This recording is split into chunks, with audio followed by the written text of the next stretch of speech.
3 taon na ang nakalipas, ilang mga barkong pandigma ang pinalibutan ng isang maliit na isla.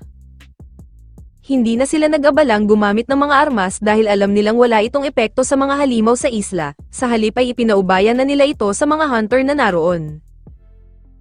Hinarap ng mga low-rank hunters ang mga dambuhalang langgam, ngunit ang kanilang mga atake ay walang laban sa mga ito at madali lamang silang natalo. Nang tila wala nang natitirang pag-asa, isang lalaking nakahod ang biglang lumundag sa laban at mabilis na pinagaling ang isang sugatan na hunter, habang dumating din ang 2 kasamahan nito at madali lamang tinalo ang mga natitirang halimaw. Habang ang 3 mga heroes na dumating ay may titulong S-rank hunters, sila ay mas di hamak na mas malakas kumpara sa naunang mga hunters. Subalit hindi pa pala natatapos roon ang kanilang laban dahil may resback din ang mga pulang langgam. Bagamat sa pamamagitan ng pinagsamang kakayahan at lakas ng 2 S-rank hunter ay nagawa nilang matalo ito, isang grupo pa ang dumating upang sila ay harapin. Sa ibang dako naman ng isla, pinamumunuan naman ng isa pang S-rank hunter ang isang grupo ng mga low-rank hunters laban rin sa mga dambuhalang langgam. Pinangunahan niya ang pag-atake gamit ang kanyang naglalagablab na atake, habang ipinadala niya ang kanyang grupo upang sugurin ang mga natitirang halimaw. Nangyari ang paglabas ng mga halimaw 10 taon na ang nakalipas, nang biglang magbukas ang mga gate sa iba't ibang bahagi ng mundo na konektado sa isang alternatibong dimensyon. Bagamat walang epekto ang pangkaraniwang armas sa mga halimaw na lumalabas rito, kasabay din ng paglitaw ng mga gate ay may mga tao ring nagising ang kanilang kapangyarihan na kayang lumaban sa mga halimaw, at sila ang tinatawag na mga hunter. Ang mga hunter ay inuuri sa lakas ng kanilang kapangyarihan, mula sa S-rank na siyang pinakamataas hanggang sa E-rank na siya namang pinakamababa, kung saan dito naman nakauri ang bida nating si Jinwoo. Sa kasalukuyan, sa isang construction site, dumating roon si Jinwoo upang sumali sa iba pang mga hunter, para sa isang low-rankang raid na malapit nang magsimula. Bagamat si Jinwoo ay may reputasyon bilang pinakamahinang hunter sa balat ng Tinalupan, hindi naman siya kinamumuhian ng kanyang magiging mga kasama, bagkus nangangahulugan lamang ito na magiging madali lamang ang raid para sa kanila.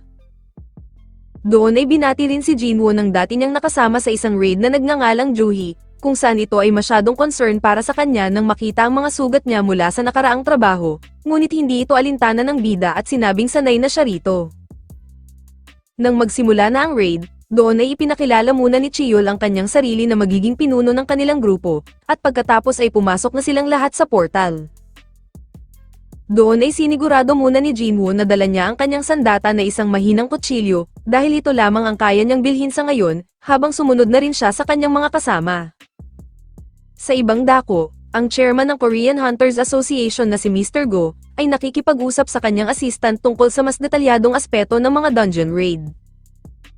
Ipinaliwanag niya na ang mga yamang matatagpuan sa loob ng dungeon, partikular na ang mga essence stone na nakukuha sa pagpatay sa mga magical beast, ay maaaring gamitin upang gumawa ng mga sandata at kagamitan. Bagamat nakakatulong ito sa mga hunter para kumita sa pamamagitan ng pagbebenta ng mga ito, lubos naman ito hinahanap ng kasalukuyang gobyerno upang pag-aralan at magamit bilang malinis at ligtas na pinagmumulan ng enerhiya. Labis naman ang tuwa ni Jinwoo nang makuha niya ang kauna-unahan niyang essence stone, ngunit agad naman sinira ng isang goblin ang kanyang moment matapos masira ang kanyang sandata rito, at magawa pa siya nitong masaksak sa tiyan. Mabilis naman itong pinatay ng isa nilang kasama, habang agad namang pinagaling ni Juhi ang sugat ni Jinwoo bilang isang healer ng grupo. Matapos matalo ng grupo ang pinaniniwalaan nilang boss ng dungeon, si Jinwoo naman ay nanunood lamang sa kanila habang pinaghahatian ng mga ito ang kanilang mga loot, habang siya naman ay nalulungkot dahil isang E-rank essence stone lamang ang kanyang nakuha. Nang matuklasan pa ng grupo ang isang lagusan patungo sa isang bihirang double dungeon, nagpa siya silang pagbotohan ito kung dapat pa ba nilang pasukin ang lagusan upang makakuha pa ng mas maraming mga loot. Habang 6 sa grupo ang nais magpatuloy at 6 naman ang nais nang umuwi kasama na si Juhi, si Jinwoo naman ang naging deciding vote kung tutuloy ba sila o hindi. Dahil si Jinwoo lamang ang bumubuhay sa kanilang pamilya matapos mawala ang kanyang ama, tumutustos sa pag-aaral ng kanyang kapatid sa kolehiyo at pagpapagamot sa kanyang inang nasa ospital, nagpa siya siyang magpatuloy dahil sa pangangailangan ng pera. Samantala, 2 snatcher naman ang nagtangkang tumakas matapos nakawin ang bag ng isang babae, ngunit agad din naman itong nabawi ng isang chicks matapos nitong ipakita ang kanyang kamangha-mangha na galaw. Nakilala siya ng mga nakasaksi bilang ang S-rank hunter na si Heiin, kung saan nakuha niya ang atensyon ng mga tao sa paligid, ngunit dahil hindi siya komportable sa ganito ay agad din naman siyang umalis. Balik tayo sa bida, nagagalit sa kanya si Juhi dahil sa pagtuloy nila kahit na muntik na siyang mamatay kanina. Ngunit nang napansin naman ni Juhi ang lungkot sa mukha ng bida, agad niyang sinabi na maaari siya nitong ayain kumain sa labas upang makabawi. Pagkatapos naman nilang maglakad ng halos 1 oras, narating ng grupo ang isang malaking pinto, kung saan agad silang nagpasyang buksan ito upang makita ang misteryo sa kabila nito. Doon ay tumambad sa kanila ang isang malaking silid, habang inaasahan nilang makakaharap sila ng mga halimaw at makakakuha ng bihirang kayamanan, ngunit ang mga naroon lamang ay malalaking estatwa tulad na lamang ng isang ito, at mga nakasulat na tagubilin. Habang natatakot si Juhi dahil nakita daw nitong tumitig sa kanila ang pinakamalaking estatwa sa silid, bigla namang sumarado ng malakas ang malaking pinto. Isa sa mga kasama nila ang nagmadaling lumapit upang subukang buksan ito, ngunit laking gulat na lamang nila nang bigla itong atakihin ng isa sa malaking estatwa, bago ito bumalik sa dati nitong pwesto. Doon na nagsimulang matakot ang buong grupo, habang si Jinwoo naman ay naalala ang lahat ng beses na muntik na siyang mamatay sa mga dungeon, mula sa matitinding sugat hanggang sa halos mamatay sa kagutuman. Dahil ilang beses na niya itong naramdaman at nasaksihan ang mga posibleng susunod na mangyayari, iba ang pakiramdam niya sa malaking estatwa sa kanilang likuran. Kaya nang tumitig nga ito sa kanya, agad siyang nagbabala ngunit naglabas ang estatwa ng tila isang laser sa mga mata nito, na nagresulta sa agarang pagkatupok ng ilan sa kanila hanggang sa maging abo. Habang nagsimula ng magpanik ang ilan at si Juhi naman ay labis na natroma dahil sa kanyang nasaksihan, agad na nagbabala si Chiyol na huwag silang gumalaw upang hindi muling umatake ang estatwa. Pinuri ni Chiyol si Jinwoo dahil sa mabilis nitong pagbigay ng babala na nagligtas sa kanila, ngunit ikinagulat ng bida na naputol pala ang kaliwa nitong braso mula sa pag-atake kanina. Habang binalutan muna ito ni Jinwoo upang kahit papaano ay mapigilan ang pagdurugo, nabanggit naman ni Chiyol na marahil ay nasa A rank o posibleng rank S ang estatwa dahil sa kakayahan nitong pumatay kaagad. Naalala din niya ang 3 tagubilin na nakasulat sa isang tabletang bato, kung saan upang sila ay makaligtas ay kailangan nilang sambahin, purihin at patunayan ang kanilang pananampalataya sa Diyos, na napagtanto naman ni Jinwoo na ang tinutukoy na Diyos sa teksto ay ang pinakamalaking estatwa sa silid. Ngunit habang nag-iisip sila ng plano, isa sa kanila ang nais ng lumabas at naniniwalang kaya nitong maabot ang pinto gamit ang kanyang pinagmamalaking bilis. Subalit sa isang iglap lamang ay naging abo na lamang ito at tanging mga paa na lamang ang natira. Gayunpaman, muling nagpatuloy si Jinwoo sa pag-iisip at bigla niyang naalala ang unang kautusan na kailangan nilang sambahin ng Diyos. Kaya nang tinangka niyang tumayo ay biglang nagliwanag ang mga mata ng estatwa, ngunit nang agad siyang yumuko ay napansin niyang huminto rin ito. Dahil tama ang kanyang hinala, agad niyang sinabihan ang lahat na lumuhod at sambahin ang estatwa, dahil ipinaliwanag niya na sinusunog lamang nito ang sino mang magmataas rito. Kaya nang gayahin nga siya ng lahat at lumuhod sa harapan ng estatwa, napansin nila na biglang huminto ang mga mata nito ngunit nagpakita naman ito ng isang nakakatakot na ngiti. Sa paniniwalang tapos na ang panganib, tumayo ang nagngangalang Mr. Park, at natuwa nang hindi na umaatake ang estatwa. Ngunit nang tumayo na rin silang lahat, biglang tumayo rin ang estatwa at nagsimula itong maglakad papalapit sa kanila. Habang ang tanging alam lamang ni Jinwoo para sa ikalawang kautusan ay purihin ang Diyos, isa sa kanila ang nagsabing nag-aral siya ng traditional folklore, at alam niya kung paano purihin ang Diyos. Sinimulan niyang banggitin ang alam niyang mga dasal habang papalapit sa kanya ang estatwa, ngunit inapakan pa rin siya nito kasabay ng mas malawak na ngiti. Hindi na nakagalaw ang isa sa kanila at ito naman ang sumunod na tinapakan ng estatwa, habang doon ay nagsimula ng tumakbo ang lahat dahil sa takot. Inakala ni Mr. Park na sa sulok ang ligtas na lugar, ngunit doon ay hinati lamang ito sa dalawa ng isang may armas na estatwa. Samantala, habang hila-hila ni Jinwoo si Juhi, napansin niya na hindi lahat ng estatwa ay hawak ay sandata kundi mga instrumento, kung saan napagtanto niya na marahil ang ibig sabihin ng purihin ng Diyos ay pag-awit. Kaya nang utusan niya ang mga kasama na pumunta sa mga estatwang may hawak na instrumento at hindi sa may sandata, nagsimula nga ang mga itong tumugtog habang nakahinga naman ng maluwag ang nagngangalang Kim. Dahil naman isang tao lamang sa bawat isang estatwa, iniwan ni Jinwoo roon si Juhi at nagsimula siyang maghanap ng isa pa. Nakuha niya ang atensyon ng malaking estatwa at nagawa niyang makaiwas mula sa pagtapak nito, ngunit napadpad naman siya sa estatwang may sandata. Sa sandaling iyon, inatake siya ng estatwa ngunit maswerte pa rin siya dahil tila hindi siya tinamaan, habang pinilit niyang gumapang patungo sa estatwang kumakanta. Nang malapit na siyang maging alaala, nagawa niyang makarating sa tamang oras sa estatwang kumakanta, kaya't bumalik naman ang malaking estatwa sa trono nito pati na rin sa dati nitong ekspresyon.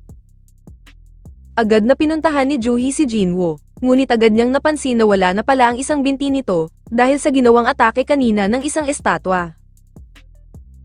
Sinubukan pa rin pagalingin ito ni Juhi, ngunit dahil sa kakulangan na ng mana ay nahihirapan na siya rito. Habang sinisisi ni Kim si Chiyul dahil sa pagkamatay ng ilan sa kanilang kasamahan, bigla naman yumanig ang buong silid at umusbong ang isang altar sa gitna. Ipinaliwanag ni Jinwoo na marahil ito ang huling kautusan kung paano nila mapapatunayan ang kanilang pananampalataya sa Diyos, dahil ito ay isang altar na ginagamit noong sinaunang panahon para sa mga sakripisyo. Dahil dun, sinabi ni Kim kay Chiyul na ito ang kanyang pagkakataon upang akuin ang responsibilidad bilang kanilang pinuno, kung saan habang iniisip ni Jinwoo na dapat ito ay desisyon ng buong grupo ay madali naman itong tinanggap ni Chiyul, habang agad din naman siyang pumunta sa gitna na siyang nagpaaktibo sa isang apoy. Dahil walang sumunod na nangyari, hiniling ni Jinwoo sa dalawa na dalhin din siya sa altar at 3 apoy ang lumabas sa paligid. Nang hilingin pa ni Jinwoo kina Kim at Juhi na pumunta rin sa altar, biglang lumitaw ang maraming asul na apoy sa paligid at bigla namang bumukas ang malaking pinto ng silid. Habang pansin ni Jinwoo na ang mga asul na apoy ay tila isang uri ng timer nang nagsimula silang pumasok sa bilog ng altar, bigla namang lumapit sa kanila ang lahat ng estatwang may sandata, na agad na sinabi ni Jinwoo sa mga natatakot niyang kasama, na makipagtitigan lamang sa mga ito at hindi ito kikilos tulad ng isang larong pambata. Habang iniisip ni Jinwoo na maaaring ang pinto ay isang patibong lamang at kailangan lamang nilang lakasan ang kanilang pananampalataya upang lahat sila ay maligtas, hindi nakatiis ang dalawang tumutulong sa kanya at pareho silang lumabas ng silid, kasabay ng paglaho ng mga apoy ng mga ito. Agad na sinabi ni Jinwoo sa mga natitira na wala nang lalabas ng bilog dahil maaari silang maligtas kapag natapos ang mga asul na apoy, ngunit sinabi ni Kim na maaari ding kabaliktaran ito upang tuluyan silang hindi makalabas, habang iniwan ng sandata bago tumakbo palabas.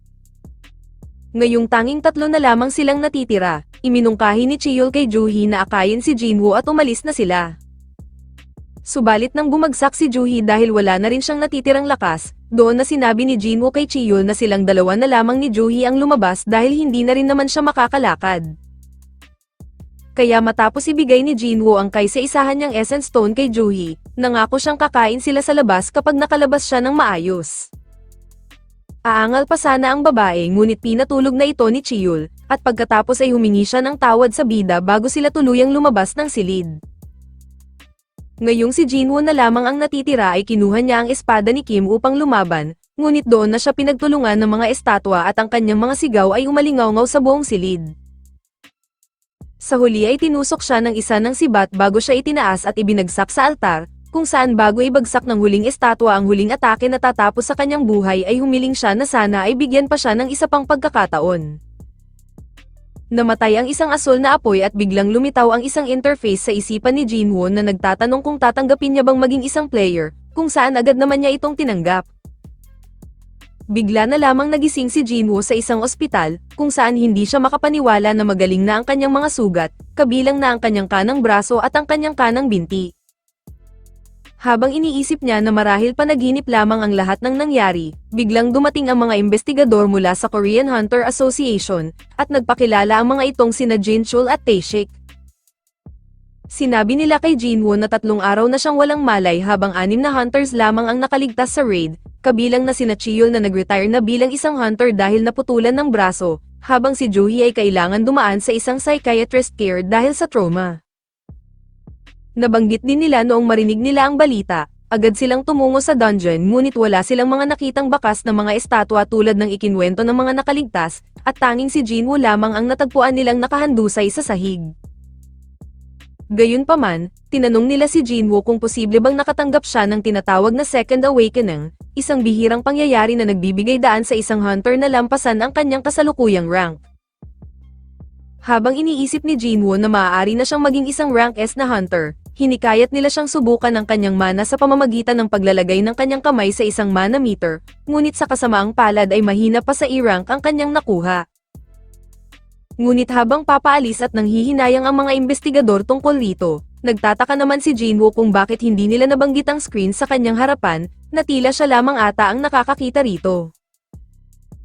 Bigla naman dumating ang kanyang nakakabatang kapatid na si Gina, kung saan sinimulan siyang pag-alitan nito tungkol sa mas maayos na pag-aalaga sa sarili, ngunit hindi niya maiwasan na mapangiti dahil masaya siyang makita muli ang kapatid. Habang kumpirmado na hindi rin nakikita ni Gina ang screen at si Jinwoo lamang ang tanging nakakakita rito, nagpa siya na ring umalis ang kanyang kapatid nang masiguradong siya ay ligtas. Nang buksan na ni Jinwoo ang mensahe sa screen, biglang lumitaw ang ilan pang mga screen tungkol sa pagdevelop ng sarili at isang babala na makakatanggap siya ng parusa kung hindi niya susundin ito. Isang daily quest na pinamagatang strength training naman ang lumabas, kung saan nakasaad rito ang mga exercise at endurance training na kailangan niyang gawin, kasabay ng isang timer na unti-unting nauubos. Ngunit sa halip na sundin ito, nagpa siya pa rin si Jinwoo na magpahinga na lamang. Samantala, matapos ipaalam ni Jinchul kay Chairman Go ang tungkol sa bida, naniniwala ang chairman na may pagkakamali lamang sa naging pagsusuri sa Second Awakening ni Jinwoo. Kaya tinutusan niya ang mga ito na itala ang insidente bilang isang special case para sa masusing pagsusuri sa hinaharap. Sa punong tanggapan naman ng Hunters Guild, ang Guild Master at Rank S Hunter na si Choi, ay itinalaga si Hae-in na lumahok sa susunod na B-Rank raid bilang instructor at maging gabay para sa mga bagong recruit. Bagamat may pag-aalinlangan si Hae-in sa kanyang kakayahang maging isang pinuno, tiniyak naman ni Choi na kaya niyang gampanan ang inatas na tungkulin at naniniwala itong marami ang matututo mula sa kanyang mga halimbawa. Samantala, habang mahimbing ang tulog ng bida, lumitaw ang isang system message na nabigo siyang gawin ang kanyang daily quest at ito ay may parusa. Bigla na lamang yumanig ng malakas at nahulog ang bida sa kama, habang laking gulat niya nang matagpuan na lamang niya ang kanyang sarili na nasa isang malawak na disyerto. Sa kanyang pagkabigla, isang higanteng centipede ang nakaabang sa kanyang likuran, habang isang mensahe ang lumabas na kailangan niyang mabuhay sa loob ng 4 na oras. Kaya nang simulan niya ang pagtakbo at habang hinahabol ng higanteng centipede, siya naman ay nadiskubre ng 2 nurse na wala sa kanyang silid, kaya agad silang nagsagawa ng paghahanap. Habang hingal kabayo na ang bida, patuloy pa rin siyang tumatakbo upang hindi makain ng halimaw. Hanggang sa malapit nang maubos ang 4 na oras at malapit na rin siyang makain ng halimaw, buti na lamang ay nagawa niyang makaligtas bago matapos ang itinakdang oras at muli siyang nakabalik sa kanyang silid. Kaya ngayong aware na si Jinwoo sa kanyang magiging consequences, kinabukasan ay agad na niyang ginawa ang kanyang daily quest. Samantala, nang malaman naman ni Juhi na nagising na si Jinwoo, agad siyang dumalaw sa ospital at nakita niya itong nagja-jogging sa labas. Ngunit nang marinig niya na tila naghahanda ulit ito upang bumalik sa pagiging isang hunter ay umalis na lamang siya. Makalipas ang 4 na araw at gawin ang kanyang mga daily quest, nauunawaan na ngayon ni Jinwoo ang mga mekanismo ng system, kung saan nakakakuha siya ng ilang stat points na maaari niyang ilaan sa kahit anong stats na nais niyang palakasin, habang bilang gantimpala sa pagtapos rin ng mga quest ay nakakatanggap siya ng full recovery. Kasama rin sa kanyang mga reward ang isang random loot box, na naglalaman naman ng isang susi patungo sa isang instance dungeon. Habang balitang-balita ang paglitaw ng magkakasunod na mga gate sa iba't ibang bahagi ng bansa, naglaan naman ng oras si Jinwoo upang dalawin ang kanyang inang nasa ospital. Ayon sa mga doktor, ang kanyang ina ay mayroong eternal sleep disease, isang bagong kondisyon na lumitaw kasabay ng mga kakaibang mga gates.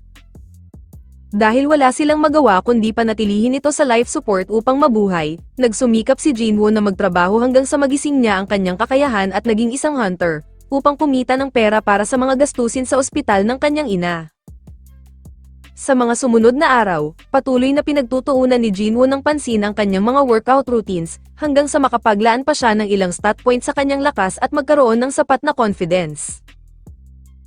Dahil doon ay handa na si Jinwoo na harapin ang instance dungeon na nakakabit sa subway ng lungsod, habang gamit naman ang mahiwagang susing nakuha niya ay nabuksan niya ang entrance ng dungeon. Pagpasok niya sa loob ay agad niyang napagtanto na wala ng paraan upang makabalik pang muli, kung saan ang tanging pagpipilian upang makalabas ay talunin ang boss o gumamit ng teleportation stone.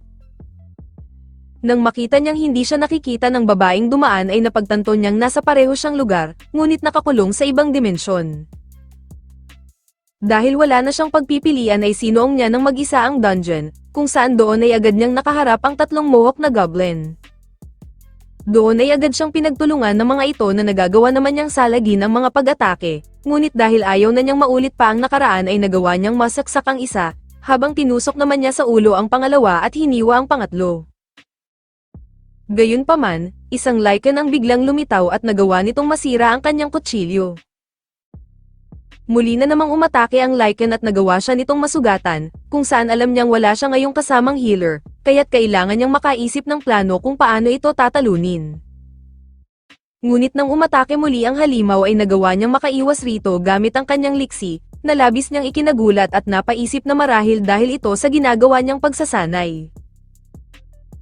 Nagawa niya ring magpakawala ng isang malakas na suntok, hindi lamang isa kundi marami pang beses. Gayunpaman, sinabi ni Jinwoo na hindi niya ito matatalo gamit lamang ang kanyang mga kamao, at napaisip na sana ay mayroon siyang sandata. Doon niya naalala na pinagkalooban pala siya ng system ng isang inventory, kung saan doon niya hinugot ang isang espada, at magawang matalo ang halimaw sa huling sandali. Matapos maghilom ang kanyang mga sugat at tumaas ng kaunti ang kanyang level, hindi niya inaasahan paglitaw pa ng dalawang Lycan. Nang umatake na ang mga halimaw, agad niyang tinangkang tagain ang isa, subalit nagawa itong pigilan ng metal na panga ng halimaw. Ngunit nang maisip niya na wala ito kumpara sa mga estatwang nakaharap niya noon, biglang tumaas ang kanyang determinasyon at nagawa niyang maslice ang ulo ng halimaw. Habang ang isang Lycan ay napatakbo na lamang palayo, umupo muna si Jinwoo upang tignan ang kanyang mga stats.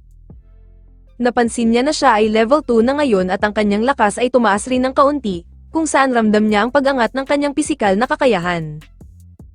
Sinubukan naman niyang tignan ang bangkay ng isang halimaw upang makahanap ng Essence Stone, ngunit sa halip ay isang Lycan Fang ang kanyang natagpuan. Natuklasan niyang maaari itong ibenta sa system at magkaroon ng pera sa kanyang inventory, habang pansin niya ding maaari siyang bumili ng kahit anong item, ngunit dahil sa kasalukuyan niyang level ay nakalock pa ito.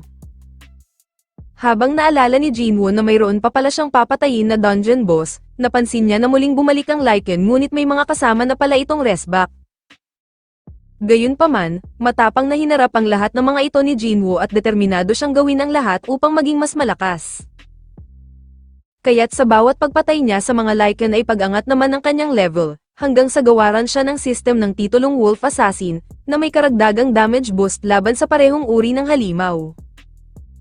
Matapos niyang paslangin ang lahat ng mga Lycan, doon ay nakakuha siya ng iba pang mga item kasama ang isang teleportation stone.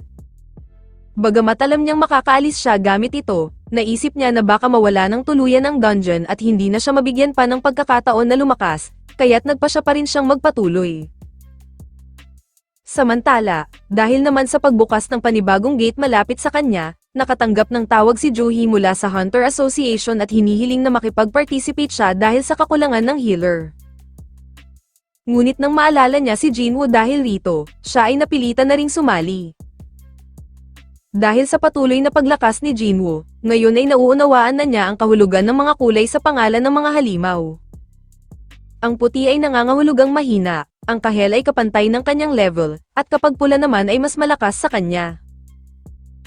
Dahil sa pagtaas naman ng perception ni Jinwoo, isang malakas na nilalang ang nararamdaman niya sa kailaliman ng dungeon, na kahit level 15 na siya ay tila hindi niya matatalo.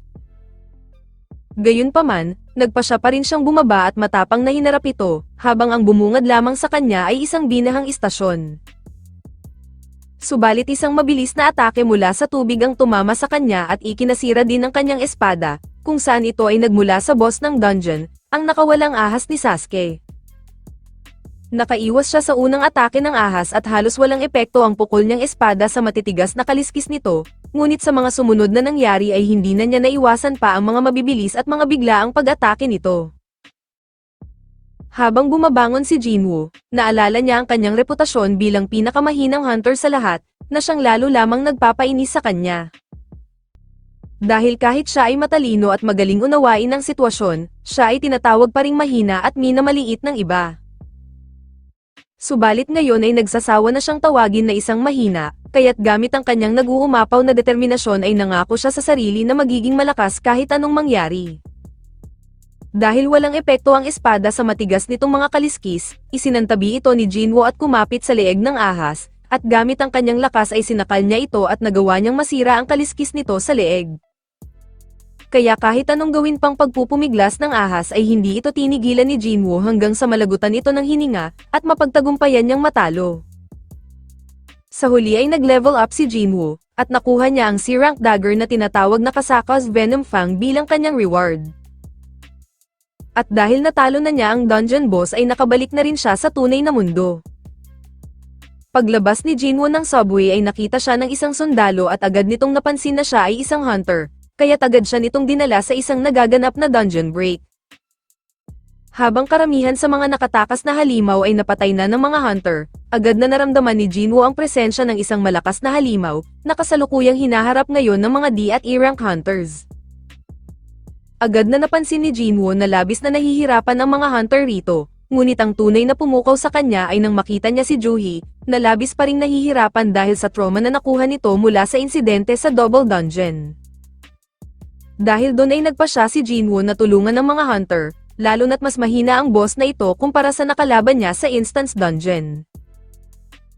Umatras si Jinwoo upang kumuha ng buwelo, at gamit ang kanyang espada ay binato niya ito sa mata ng golem at nawasak ang depensa nito, kaya't nabigyan ng pagkakataon ang mga hunter na tapusin ang halimaw. Bagamat nag-api nila ang kalaban, hindi kumbinsido ang isang tanker na matatalo nila ito kundi dahil sa espada na iyon, kung saan nang ituro sa kanya ng sundalo kung sino ang naghagis nito ay naglaho na ang bida. Kaya habang labis na mangha ang tanker at iniisip kung isa bang mataas na rank hunter ang bida, doon ay nasulyapan naman ni Juhi si Jinwoo at napagtanto na siya ang may gawa nito. Sa mga sumunod na araw, dahil sa palagiang pagwa-workout at pagtaas ng kanyang lakas, hindi ngayon mapigilan ng mga nurse na pag-usapan si Jinwoo dahil sa kapansin-pansing pagbabago ng kanyang katawan at hitsura. Kaya nang aksidenteng makita ng isang nurse ang mala-bench body na katawan ni Jinwoo, hindi nito napigilan na mamula habang sinasabing maaari nang makalabas ang bida sa ospital. Sa huli ay hindi nakatiis ang nurse na kunin rin ang number ni Jinwoo, kung saan akala naman ng bida ay bahagi lamang ito ng proseso ng paglabas niya sa ospital. Nang makauwi na sa bahay, napansin din ni Gina ang pagbabago ng katawan ng kanyang kuya at tila mas tumangkad pa ito kaysa dati. Habang hindi ito maipaliwanag ng bida, natuwa naman rito si Gina, ngunit bago siya pumasok sa paaralan ay pinaalalahanan siya ng kanyang protective na kuya na magdala ng payong. Ngayong nasa level 18 na si Jinwoo, inilaan niya ang kanyang mga nakuhang stat points mula sa natalo niyang dungeon boss, sa kanyang strength, agility at perception upang lalo pang palakasin ang kanyang kakayahan.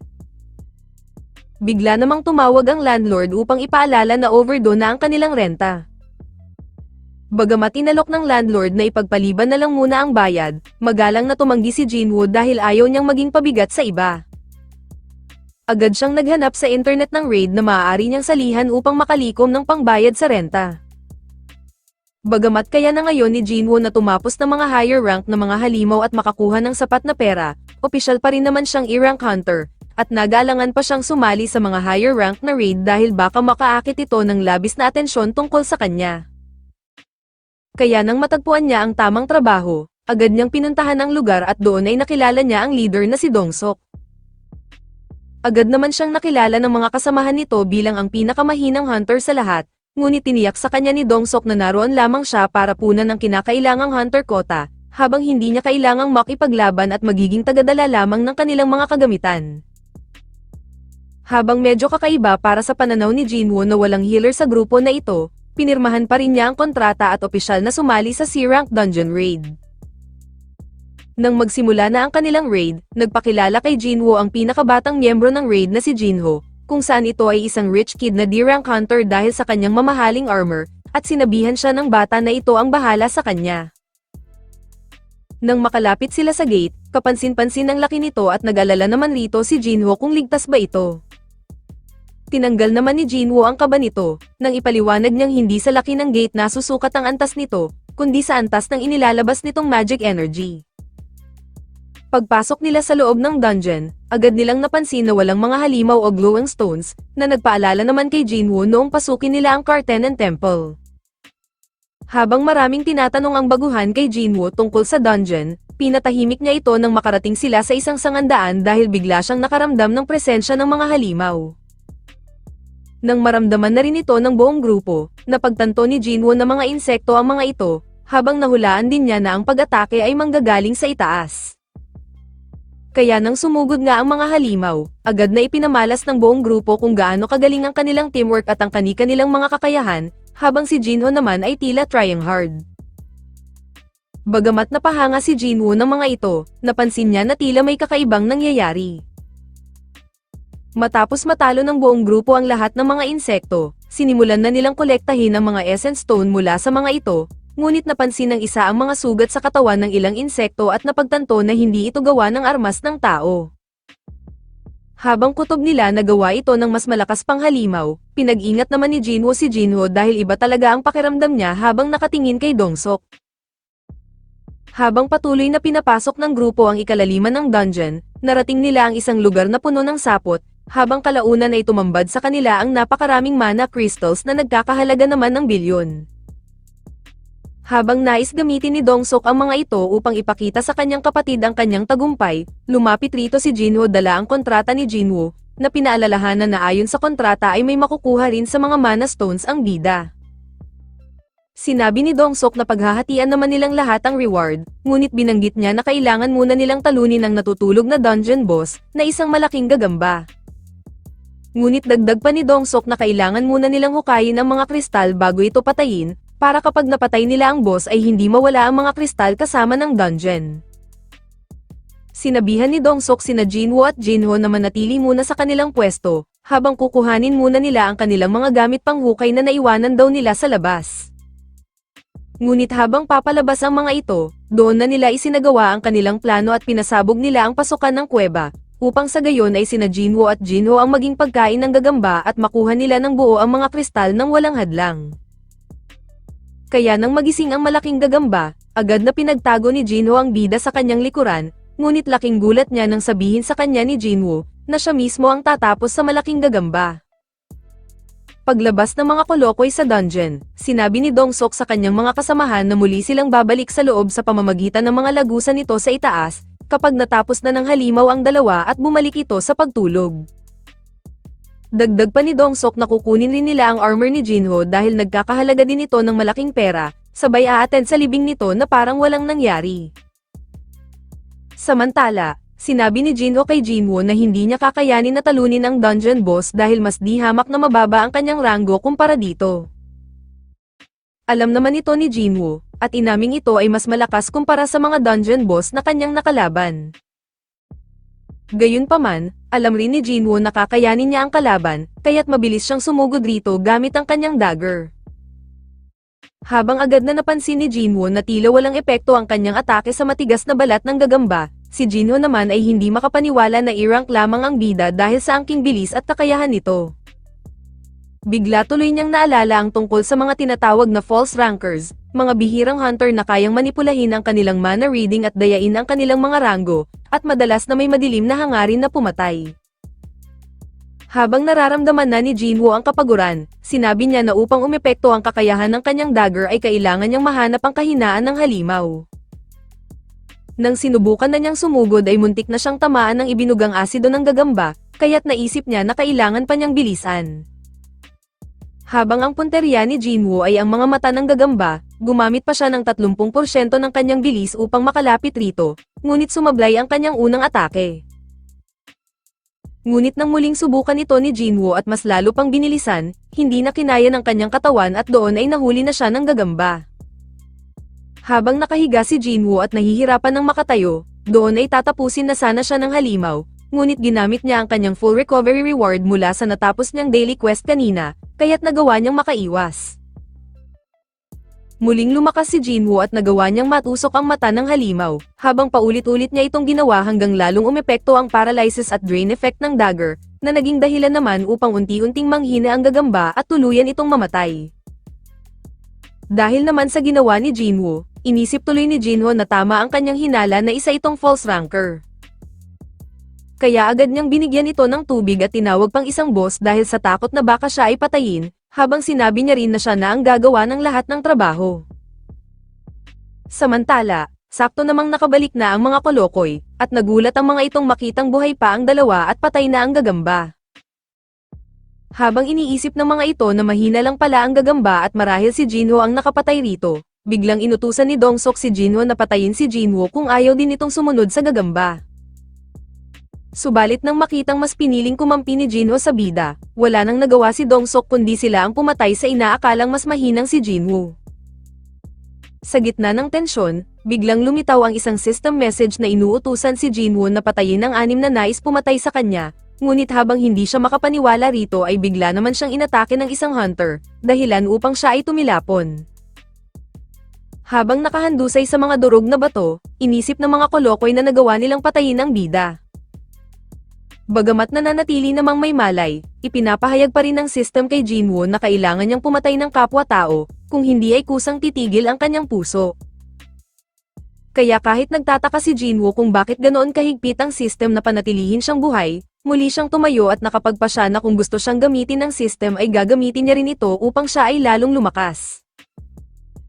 Habang natutuwa ang mga kolokoy dahil hindi pala nila nagawang mapatay ang bida, si Jinwoo naman ay nagsimulang lumapit sa mga ito at sinabing ipapakita niya sa kanila kung paano ito gawin. Isang hunter ang nagyabang kay Jinwoo, ngunit bigla na lamang nahulog ang ulo nito, at mayroon na lamang siyang 5 papatayin. Habang ikinagulat ito ni Jinho at ng buong grupo ni Dongsok, hindi sila makapaniwala na ganoon lamang kadali na napatay ng isang mahinang hunter ang isang D-rank na hunter. Nang sumugod na silang lahat, doon ay mabilis lamang pinatay ni Jinwoo ang 2 sa mga ito, habang natikman naman ng 2 pa ang paralysis at drain effect ng kanyang dagger. Kaya habang ang natitira na lamang ay ang hindi makapaniwala na Dongsok, ginamit niya ang kanyang kakayahan upang patigasin ang kanyang katawan at hindi tablan ng dagger ng bida. Ngunit nang umatake na si Dongsok ay sa isang iglap lamang ay mabilis siyang napatumba ng bida, habang hindi rin makapaniwala si Jinho sa bilis ng pangyayari. Nang magsimulang magmakaawa si Dongsok para sa kanyang buhay, sumagot ang bida na tila kanina lamang ay nais siya nitong patayin ng 3 beses. Kaya nang napagtanto nitong hindi siya bubuhayin ng bida, magbabanta sana ito tungkol sa kanyang kapatid ngunit mabilis itong tinanggalan ng ulo ni Jinwoo. Nang magsimula ng magsara ang dungeon, ligtas naman silang nakalabas rito, habang gumawa sila ng isang peking report na namatay ang grupo ni Dongsok sa kamay ng halimaw at silang 2 mahina lamang ang nakaligtas. Ngunit hindi na rin nagduda ang staff ng Hunters Guild, dahil naniniwala itong si Jinho ang tumapos sa boss ng dungeon gamit ang mahal at dekalidad na kagamitan nito. Ngunit habang nakikipag-usap si Jinho sa staff, natanggap naman ni Jinwoo ang reward niya sa pagpatay ng mga tao kanina, kung saan ang isa rito ay ang skill na murderous intent. Sa huli ay kahit natakot si Jinho kay Jinwoo, ay pinasalamatan pa rin niya ang bida dahil sa pagliligtas nito sa kanyang buhay. At dito muna nagtatapos ang ating recap, like and share naman dyan, maraming salamat sa palaging panonood.